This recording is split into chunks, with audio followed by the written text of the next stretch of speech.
Hello everyone সকলকে স্বাগতম আন এটা নতুন ভিডিও লৈ আজিৰ এই ভিডিওত আমি আলোচনা কৰিম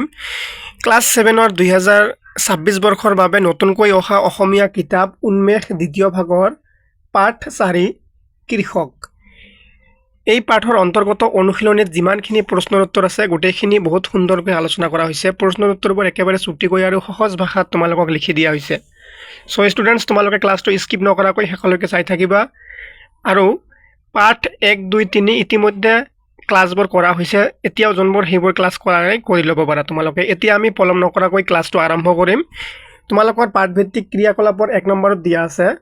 তলৰ পদ্যভাষীৰ তলত আস্তনা শব্দকেইটাৰ ঠাইত কাখৰ বাকচত থকা একে অৰ্থ মিলা শব্দ আনি পদ্যভাষীৰ পুনৰ লিখা ইয়াত এখন পদ্য দিয়া আছে তোমালোকক এই পদ্যত আস্তানা শব্দটোৰ লগত একে মিল থকা এই বাকচত পৰা এটা শব্দ লব লাগিব মানে এই আৰজি শব্দটোৰ লগত কোনটো শব্দ ইয়াত একে অৰ্থ আছে কিনা বেচাৰ লগত কোনটো একে আছে আৰু সদাগৰে কোনটোৰ লগত একে অৰ্থ আছে আনি এই বাকচৰ পৰা শব্দবোৰ উঠাই নতুনকৈ এটা পদ্য লিখিব লাগিব নতুনকৈ লিখিলে কি হ'ব মই ইয়াত উত্তৰ কৰি দিছো ঠিক আছে মই ইয়াত উত্তৰ কৰি দিছো যে তোমাৰ জহতে লোকে ঘাটি বিদ্যাধন স্বদেশৰ উন্নতি সাধিছে তোমাৰে উৎপন্ন লৈ ক্ৰয় বিক্ৰয় কৰি মানুহে লক্ষ্মীক বান্ধিছে এইখিনি নতুনকৈ লিখিলে এনেকুৱা হ'ব ঠিক আছে এইখিনি উত্তৰ মই লিখি দিছো তোমালোকে লিখি লবা এতিয়া আছে তোমালোকৰ ক্ৰিয়াকলাপৰ দ্বিতীয় নম্বৰ প্ৰশ্ন তলত দিয়া প্ৰশ্নবোৰৰ শুদ্ধ উত্তৰটো বাছি উলিয়াই সঠিক বৃত্তটো পূৰ কৰা ইয়াত এটা প্ৰশ্ন দিয়া আছে আৰু ইয়াৰ চাৰিটা উত্তৰ দিয়া আছে যোনটো শুদ্ধ হয় হেতু বাছি উলিয়াব লাগিব কি কৈছে প্ৰশ্নটোত সদাগৰে লক্ষ্মীক বান্ধিছে ইয়াত লক্ষ্মীক বান্ধিছে বাক্যাংশই কি বুজাইছে ক নম্বৰ অপচন ধন সম্পত্তিৰ বন্দী কৰি ৰাখিছে ধন সম্পত্তিৰে ভৰাল সাজিছে গ নম্বৰ অপচন সম্পত্তি আহৰণ কৰি চহকী হৈছে ঘ নম্বৰ অপচন ধন সম্পত্তি আছুতীয়াকৈ ৰাখিছে সো ইয়াৰ শুদ্ধ উত্তৰ হ'ব গ নম্বৰটো ধন সম্পত্তি আহৰণ কৰি চহকী হৈছে সো ইয়াত যেতিয়া গ হ'ব তোমালোকে গ নম্বৰত থকা খালি বৃত্তটো পূৰ কৰি দিবা ঠিক আছে যোনটো উত্তৰ হ'ব সেইটো ইয়াত পূৰ কৰি দিবা ইয়াত প্ৰথমটোৰ গ হ'ব তোমালোকে গ নম্বৰটো কৰি লবা ঠিক আছে আৰু এই উত্তৰবোৰ মই তোমালোকক বাৰে বাৰে সদায় কৈ থাকো তোমালোকে কিতাপখন লগত লৈ বহিবা আৰু এই এনে ধৰণৰ উত্তৰবোৰ তোমালোকে কিতাপত লগে লগে কৰি লবা আৰু ছাত্ৰ ছাত্ৰীসকল তোমালোকে যদি ডেইলি ইউটিউবত হোৱা ক্লাছবোৰৰ ফ্ৰী নোটছ বিচৰা তাৰ পিছত ডেইলি ক্লাছৰ লিংকবোৰ সময়ত বিচৰা আৰু এক্সট্ৰা ইনফৰমেশন মানে তোমালোকৰ একাডেমিক সেশনৰ কোন দিনা কি বন্ধ থাকে না থাকে গোটেইখিনি খবৰ তোমালোকে ৰাইমনা ক্লাছেছ হোৱাটছএপ চেনেলত পাবা কিন্তু এই চেনেলটো তোমালোকে কেনেকৈ পাবা এই ভিডিও বা এই ক্লাছৰ ডেসক্ৰিপচনত লিংক দিয়া থাকিব ৰাইমনা ক্লাছেছ বুলি এটা হোৱাটছএপ চেনেল আছে সেইটো তোমালোকে ফলো কৰিলে তাত সদায় তোমালোকক ফ্ৰী নোটছ আৰু ক্লাছৰ লিংকবোৰ প্ৰভাইড কৰি থকা হয় এতিয়া পিছৰটো প্ৰশ্নত আছে কাৰ গুণত লোকসকলে বিদ্যা শিক্ষা লাভ কৰি স্বদেশত উন্নতি সাধিছে বুলি কবিয়ে কৈছে সো ইয়াৰ শুদ্ধ উত্তৰটো হ'ব গ কৃষকৰ সো ইয়াত গ হোৱাৰ কাৰণে ইয়াত গ নম্বৰ বৃত্তটো তোমালোকে পূৰ কৰি লবা হৈ গল এতিয়া নেক্সট দিছে 3 নম্বৰত যে কবিতাটোৰ মূল ভাৱ লিখা আটাইতকৈ ইম্পৰ্টেন্ট প্ৰশ্ন মূল ভাৱ উত্তৰ হ'ব কৃষক কবিতাটোৰ জৰিয়তে কবিয়ে দেশৰ মেৰুদণ্ড স্বৰূপ কৃষকসকলৰ মহত্ব প্ৰকাশ কৰিছে ভাৰত এখন কৃষি প্ৰধান দেশ হোৱা হেতুকে কৃষকসকলে হাড় ভঙা পৰিশ্ৰমেৰে উৎপাদিত শস্যৰে দেশবাসীক জীয়াই ৰাখে তেওঁলোকৰ পৰিশ্ৰমৰ ফলতেই দেশত বিদ্যা শিক্ষা আৰু ব্যৱসায় বাণিজ্যৰ প্ৰসাৰ ঘটে কৃষক অবিহনে দেশত দুৰ্ভিক্ষ আৰু হাহাকাৰ সৃষ্টি হ'ব সেয়েহে কবিয়ে কৃষকক অন্নদাতা আৰু পিতৃৰ সৈতে তুলনা কৰি তেওঁলোকৰ প্ৰতি শ্ৰদ্ধাশীল হ'বলৈ আহ্বান জনাইছে তাৰ পিছত এতিয়া নেক্সট 4 নম্বৰত দিয়া আছে যে চমু উত্তৰ দিয়া ক নম্বৰ প্ৰশ্ন জীৱন নাৱৰ গুৰি বঠা ধৰি কৃষকে কাক জীয়াই ৰাখিছে ইয়াৰ উত্তৰ হ'ব কৃষকে সমাজক জীয়াই ৰাখিছে প্ৰশ্নৰ উত্তৰবোৰ তোমালোকে লিখি লবা খুবই ইম্পৰ্টেন্ট হয় এইবোৰ পৰীক্ষাত আহিব খ নম্বৰত দিয়া আছে কৃষকক কাৰ তুল্য বুলি কোৱা হৈছে উত্তৰ হ'ব কৃষকক পিতৃৰ তুল্য বুলি কোৱা হৈছে ছাত্ৰ ছাত্ৰীসকল তোমালোকে সদায় টাইমত ক্লাছবোৰ পাই থকাৰ কাৰণে তোমালোকে ৰাইমনা ক্লাছেছ হোৱাটছএপ চেনেলটো নিশ্চয় ফলো কৰিবা তোমালোকৰ লাভ হ'ব গ নম্বৰ প্ৰশ্নত দিয়া আছে কৃষকৰ উৎপাদন কিনা বেচা কৰি কোনে লক্ষ্মীক বান্ধিছে সদাগৰে লক্ষ্মীক বান্ধিছে উত্তৰবোৰ একেবাৰে চুটিকৈ লিখি দিয়া হৈছে আৰু ক্লাছটো শেষ হোৱালৈকে তোমালোকে গম পাবা যে তোমালোকৰ ক্লাছটো একেবাৰে পানীৰ নিচিনা ক্লিয়াৰ হৈ যাব ঘ নম্বৰত দিয়া আছে দেশত কেতিয়া হাহাকাৰ লাগিব বুলি কবিতাটোত কৈছে উত্তৰ হ'ব যদি কৃষকে এটা বাৰিষা খেতি নকৰি বহি থাকে তেন্তে দেশত হাহাকাৰ লাগিব। তাৰপিছত এতিয়া দিয়া আছে 5 নম্বৰত দিয়া আছে যে তলত দিয়া প্ৰশ্নকেইটাৰ উত্তৰ আলোচনা কৰি কোৱা আৰু লিখা। ইয়াৰ উত্তৰ হ'ব প্ৰথমটো প্ৰশ্ন যে এটা বাৰিষা কাল যদি কৃষকে খেতি নকৰি বহি থাকে তেনেহ'লে দেশত কি সমস্যা হ'ব পাৰে। উত্তৰ হ'ব দেশত খাদ্য নাটনি হ'ব,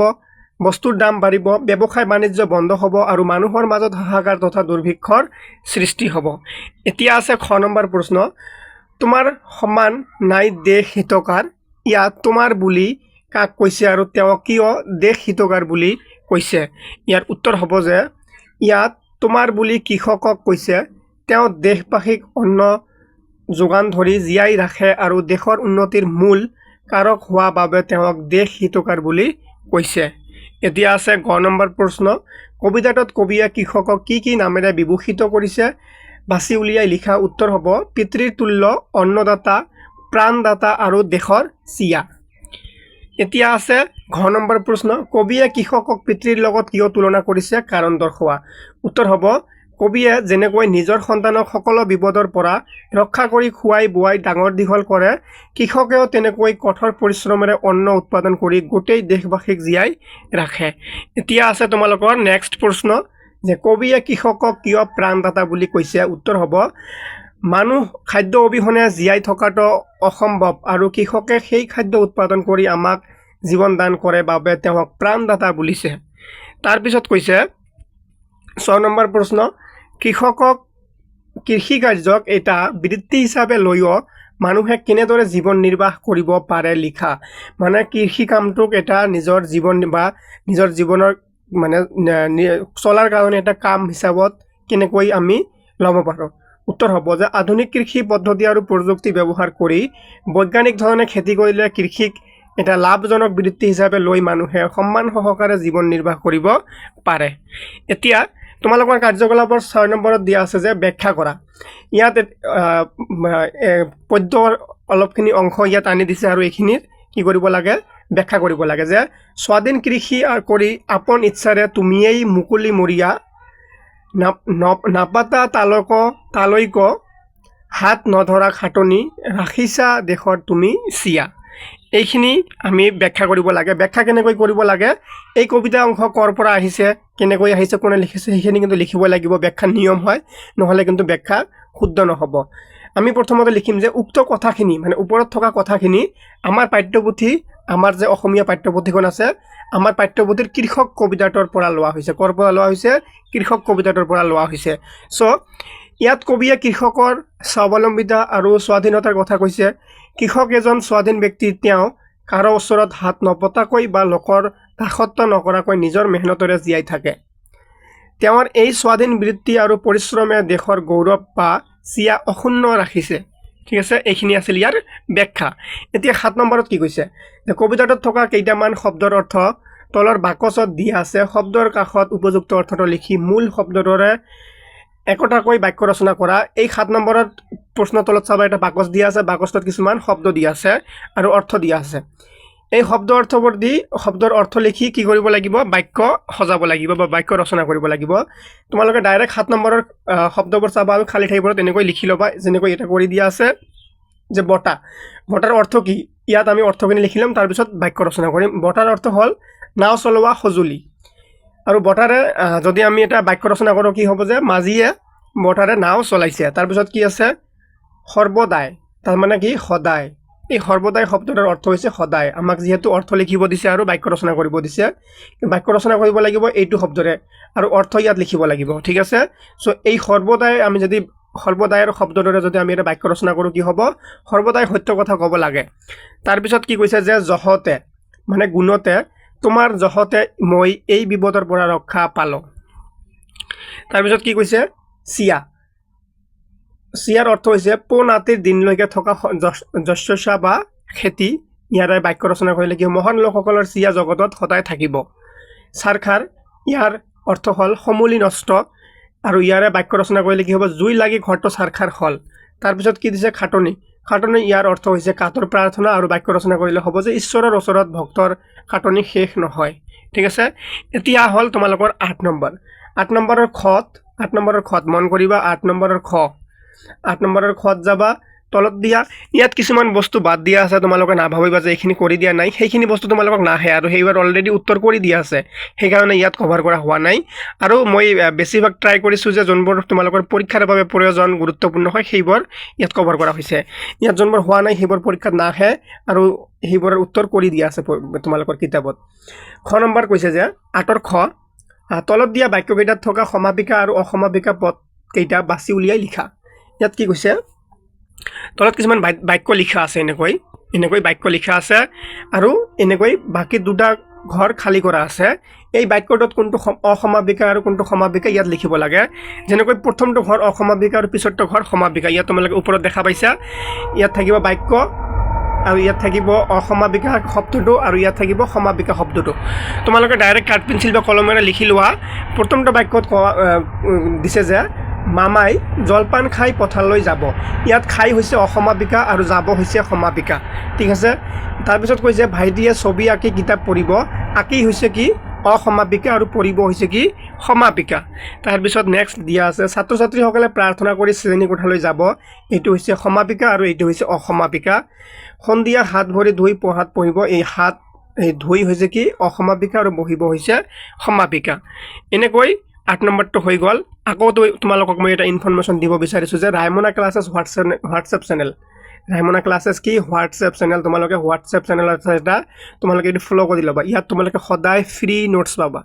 একো পইচা দিব নালাগে ইয়াত তোমালোকে ডেইলি হোৱা ক্লাছবোৰৰ নোটছ পাবা ইয়াত যোনবোৰ ইয়াত তোমালোকে নোটছবোৰ দেখা পাইছা সেইবোৰ নোটছ এই হোৱাটছএপ গ্ৰুপটোত তোমালোকক সদায় দিয়া হ'ব ক্লাছৰ লিংক দিয়া হ'ব আৰু এক্সট্ৰা ইনফৰমেশ্যন দিয়া হ'ব চ' তোমালোকে পলম নকৰাকৈ ভিডিঅ'ৰ ডেছক্ৰিপশ্যনত লিংক পাবা তাত ক্লিক কৰিলে হোৱাটছএপত খুলিব ৰাইমনা ক্লাছেছ হোৱাটছএপ চেনেল তাত সোনকালে ফ'ল' কৰি দিয়া ধন্যবাদ সকলোকে এতিয়া নেক্সট আমি চাম নেক্সট টাইম আমি 10 নম্বৰ কুৱেশ্যন নম্বৰ 10ৰ ক অংশৰ লগত খ অংশৰ শব্দ লগাই উদাহৰণত দিয়াৰ দৰে জুৰীয়া শব্দ গঠন কৰা ইয়াত কি কৈছে ক অংশ আৰু খ অংশ দুটা শব্দ লগাই এটা জুৰীয়া শব্দ হ'ব কৰিব লাগিব কেনেকৈ কৰিবা তোমালোকে যেনেকৈ ইয়াত আছে মাক এটা কৰি দিয়া আছে কিতাপত তোমালোকে চোৱা মাক হ'লে কি হ'ব মাৰ লগত কি হ'ব মাক হ'লে হ'ব বাপেক চ' ইয়াত কি হ'ব মাক বাপেক লিখিব লাগিব তোমালোকৰ কিতাপত চাবা এনেকৈ এটা বক্স বা বাকচ খালী আছে এই বাকচটো তোমালোকে কেনেকৈ মিলাব লাগিব এনেকৈ আঁচ টানিব লাগিব মাকৰ লগত হ'ব বাপেক চ' ইয়াত কি লিখিব লাগিব মাক বাপেক এইটো কৰি লোৱা এনেকৈ তাৰপাছত কি আছে দেৱৰ আছে দেৱৰ হ'লে কি হ'ব ননদ হ'ব চ' ইয়াত কি লিখিব লাগিব দেৱ ননদ এইবোৰ এতিয়া তোমালোকে কৰি লোৱা যি থাকিলে হ'ব জোৱাই চ' ইয়াত কি হ'ব জি জোৱাই ভাই থাকিলে হ'ব ভনী ইয়াত হ'ব ভাই ভনী শাহু থাকিলে শ্বশুৰ হ'ব চ' ইয়াত কি হ'ব শাহু শ্বশুৰ পেহা থাকিলে পেহী হ'ব চ' পেহা পেহী মামা থাকিলে মামী হ'ব চ' ইয়াত কি হ'ব মামা মামী এইখিনি তোমালোকে স্ক্ৰীনশ্বট মাৰি লোৱা নাইবা তোমালোকে মিলাই লোৱা আৰু এতিয়াই লিখি লোৱা কিতাপত ডাইৰেক্ট খালী ঠাই দিয়া আছে খালী ঠাইত এতিয়া লিখি লোৱা হৈ গ'ল এতিয়া আমি নেক্সট কুৱেশ্যনটো পঢ়িম 10 নম্বৰৰ খত যাবা ওপৰৰ সম্বন্ধবাচক জুৰীয়া শব্দকেইটা ব্যৱহাৰ কৰি বাক্য ৰচনা কৰা এতিয়া ওপৰত যিকেইটা আমি সম্বন্ধবাচক জুৰীয়া শব্দ পাইছোঁ এইবোৰ কিন্তু সম্বন্ধবাচক হয় মামা মামী ভাই ভনী এইবোৰ গোটেইখিনি সম্বন্ধক বুজায় এই শব্দকেইটাৰে আমি বাক্য ৰচনা কৰিব লাগে একেবাৰে ইজি নহয় জানো মামা মামী ভাই ভনী এইবোৰেৰে আমি বাক্য ৰচনা কৰিব লাগে মই এটা তোমালোকক কৰি দিছোঁ আৰু বাকীখিনি তোমালোকৰ কাৰণে হোমৱৰ্ক ঠিক আছে তোমালোকে নিজে কৰি চাবা এই 10 নম্বৰৰ বাক্য ৰচনা কৰোঁতে মই এটা কৰি দিছোঁ মাক বাপেকক সদায় শ্ৰদ্ধা কৰিব লাগে মই এটা কৰি দিছোঁ আৰু বাকী এটা তোমালোকে হোমৱৰ্ক হিচাপত কৰিবা ঠিক আছে এতিয়া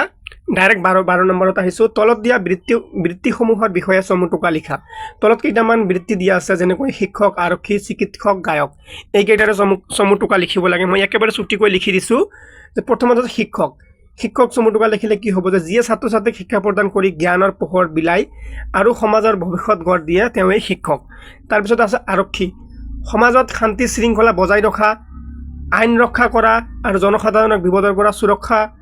দিয়াই আৰক্ষীৰ কাম তাৰপিছত কি দিয়া আছে চিকিৎসক ৰোগীক পৰীক্ষা কৰি উপযুক্ত চিকিৎসা আৰু ঔষধৰ সহায়ত সুস্থ কৰি তোলা ব্যক্তিজনেই হ'ল চিকিৎসক তাৰপিছত কি দিয়া আছে গায়কৰ কি হ'ব যিয়ে নিজৰ সুমধুৰ কণ্ঠেৰে গান গাই মানুহক আনন্দ দিয়ে আৰু সংগীত চৰ্চা কৰে তেওঁক গায়ক বোলে তাৰপিছত এতিয়া দিয়া আছে 13 নম্বৰত প্ৰশ্নত কি কৈছে 13 নম্বৰ প্ৰশ্নত কৈছে যে সি পিঠিৰ বিজ্ঞাপনৰ ভিত্তিত প্ৰশ্নকেইটাৰ উত্তৰ দিয়া তোমালোকৰ 13 নম্বৰত চাবা এখন বিজ্ঞাপন দিয়া আছে এটা ফুল পেজত এখন গোটেই পেজত এটা বিজ্ঞাপন দি আছে এই বিজ্ঞাপনখন পঢ়ি এইকেইটা উত্তৰ কৰিব লাগে ক নম্বৰ প্ৰশ্ন আছে বিজ্ঞাপনটো কোনে কেতিয়া প্ৰচাৰ কৰিছে উত্তৰ হ'ব জিলা কৃষি বিষয়াৰ কাৰ্যালয় ডিব্ৰুগড় 5 আগষ্ট 2025 তাৰিখে প্ৰচাৰ কৰিছে তাৰপিছত খ নম্বৰ প্ৰশ্ন দিছে বিজ্ঞাপনটোত মুঠ কেইটা পদৰ বাবে আবেদন বিচৰা হৈছে উত্তৰ হ'ব মুঠ 7টা পদৰ বাবে আবেদন বিচৰা হৈছে তাৰপিছত বিজ্ঞাপনটোত কি পদৰ বাবে আবেদন বিচৰা হৈছিল উত্তৰ হ'ব পিয়ন ড্ৰাইভাৰ আৰু মালি তাৰপিছত ঘ নম্বৰত দিয়া আছে পদ কেইটা কি বৰ্গৰ পদ হয় চতুৰ্থ বৰ্গৰ পদ হয় তাৰপিছত নেক্সট প্ৰশ্নত কৈছে যে পদ কেইটাৰ বাবে কি অৰ্হতা বিচৰা হৈছে পিয়নৰ বাবে দ্বাদশ শ্ৰেণী ড্ৰাইভাৰৰ বাবে দশম শ্ৰেণী আৰু মালিৰ বাবে অষ্টম শ্ৰেণী উত্তীৰ্ণ তাৰপিছত 6 নম্বৰ প্ৰশ্নত কি কৈছে চোৱাচোন প্ৰাৰ্থীৰ বয়স কিমান হ'ব লাগিব বুলি বিজ্ঞাপনটোত দিয়া হৈছে কিমান বয়স হ'ব লাগিব কমসে কম 18 হ'ব লাগিব আৰু বেছি 40 বেছি হলে নহব অৰ্থাৎ 18 পৰা 40 বছৰৰ ভিতৰত হ'ব লাগিব 6 নম্বৰত দিয়া আছে ড্ৰাইভাৰ প্ৰাৰ্থী বাছনি প্ৰক্ৰিয়া কেনেদৰে কৰা হ'ব উত্তৰ হৈছে মৌখিক পৰীক্ষা আৰু দক্ষতা পৰীক্ষাৰ জৰিয়তে কৰা হ'ব নেক্সট প্ৰশ্নত দিয়া আছে আবেদন প্ৰক্ৰিয়া কেতিয়া আৰম্ভ হৈ কেতিয়া শেষ হ'ব উত্তৰ হ'ল 7 আগষ্টৰ পৰা আৰম্ভ হৈ 20 আগষ্ট 2025 তাৰিখ শেষ হ'ব তাৰপিছত কৈছে প্ৰাৰ্থীয়ে আবেদন প্ৰমাণপত্ৰ কেনেকৈ পূৰাব পাৰিব উত্তৰ হ'ব বিজ্ঞাপনত উল্লেখ কৰা অনুসৰি প্ৰাৰ্থীয়ে বিভাগীয় ৱেবছাইটত www.agri.dibru.in লৈ কৰিব পাৰিব সো ছাত্ৰ ছাত্ৰীসকল এইখিনিতে তোমালোকৰ এই 4 নম্বৰ পাৰ্টটো কৃষক পাৰ্টটো আলোচনা কৰা হৈ গ'ল আশা কৰিছো তোমালোকে গোটেই বুজি পাইছা ক্লাসটো লাইক কমেন্ট কৰি শেয়াৰ কৰি দিবা আৰু ৰাইমনা ক্লাसेছটো সাবস্ক্ৰাইব কৰিবলৈ নাপাহৰিবা আৰু তোমালোকে মোস্ট ইম্পৰ্টেন্ট কথা তোমালোকে হোৱাটসঅ্যাপ চেনেলটো এতিয়াই ফলো কৰি দিয়া তেতিয়া হলে কি হ'ব তোমালোকে ইয়াৰ পৰা নোটছ বৰ ফ্ৰীতে পাবা যেহেতু তোমালোকৰ পৰীক্ষা বেছি দিন নাই ফাৰ্স্ট ইউনিট সোনকালে হয় আৰু ফাৰ্স্ট ইউনিটৰ আগলৈকে তোমালোকে মিনিং কিনি নাপাবা চাগে সো এই নোটছবোৰ তোমালোকে পঢ়ি পৰীক্ষা দিব লাগিব সো ধন্যবাদ সকলোকে